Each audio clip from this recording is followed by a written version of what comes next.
जो इंसान नौकरी करता है ना, ये एक कड़वा है लेकिन फैक्ट है कि 8 घंटे की जॉब करता है और 8 घंटे में पता है जब 7वां घंटा होता है ना, तो वो बार-बार अपना हाथ उठाता है और हाथ उठा करके घड़ी की ओर देखता है कि शायद 8 घंटे कंप्लीट हो गए और मैं यहाँ से छूट जाऊँ, है ना? बिल्कुल। तो नौकरी के अंदर आपको टाइम फ्रीडम कभी भी नहीं मिलता, बिल्कुल टाइम फ्रीडम नाम की कोई चीज़ वहाँ पे नहीं होती है, ठीक है?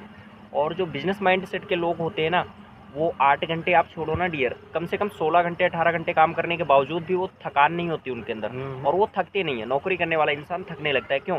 वो इंसान जो नौकरी करता है ना, उसे पता होता है ये मेरा काम है ही नहीं, वो दूसरे का काम मानता है, इसलिए वो इंसान थकने लगता है और उसकी एक फिक्स सैलरी होती है, वो जितनी 15,000 20,000 25,000 की इनकम पे फिक्स किया गया ना, उसको वही सैलरी मिलती रहती है लाइफ टाइम।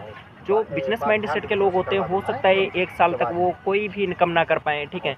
2 रुपया भी ना कमाएँ, लेकिन उनका माइंडसेट क्लियर होता है कि अगर यदि 2 साल बाद भी वो सक्सेस होते हैं ना, तो कम से कम 50,000 60,000 रुपए से इनकम की स्टार्टिंग करेंगे या फिर 1 लाख 2 लाख रुपए से स्टार्टिंग करेंगे। तो वो जो रेशियो उनका गैप होता है ना, साल 2 साल का जो उन्होंने सीखा होता है, वो सारा रिजल्ट आपको एक ना एक दिन एंड द एंड मिलना ही होता है। क्योंकि एक बात बोली जाती है ना, आप कुदरत को जो भी कुदरत के साथ में करते हो ना, कुदरत आपको सेम लौटा देती है।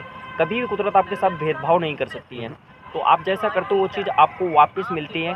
तो मेरा एक ही मानना है कि अगर यदि आप कोई भी काम की शुरुआत करो ना, तो बिना रिजल्ट देखे फुल डेडिकेशन के साथ में 1 साल 2 साल तक आप उस काम को कंटिन्यू करें, ठीक है? और कभी भी किसी अरे-गरे लल्लू-पल्लू की बात पे आकर के उस काम को यार क्विट मत करो, क्योंकि आप तो क्विट कर दोगे, है ना? हो सकता है आपका पड़ोसी आके बोल दे 2 बातें कि भी ये काम नहीं चलता है ना? अभी एक स्टोरी सुनाता हूँ, ध्यान से सुनना। मान लो एक लड़का की शादी होती है, ठीक है? और वो अपने 4 फ्रेंडों को बुलाए और पूछे अपनी वाइफ़ की फ़ोटो दिखाए कि ये फ़ोटो देखो भाई, बताओ कैसी है? क्या मैं शादी करूँ? तो एक फ्रेंड बोलेगा इसकी आँखें ना थोड़ी-सी छोटी हैं, दूसरा फ्रेंड बोलेगा इसके बाल है ना तो उसमें थोड़ा-सा ऐसे लटक रहे हैं, ठीक है? इस तरीके से बोलेगा। और तीसरा बोलेगा ना लड़की सुंदर कम है और चौथा जो होगा वो कोई अलग एडवाइस दे देगा।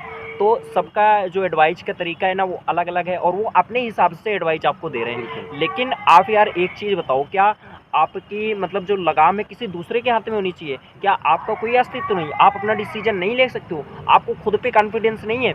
अगर आप खुद पे कॉन्फिडेंस लेके किसी काम की शुरुआत नहीं करोगे ना, तो दुनिया आपको भ्रम में डाल देगी। बिल्कुल। तो जिस तरीके से शादी करने के लिए आप दूसरे से एडवाइस नहीं ले सकते, इसी तरीके से आप अपनी लाइफ़ में क्या करना चाहते हो उसके बारे में किसी से एडवाइस मत लो, ठीक है?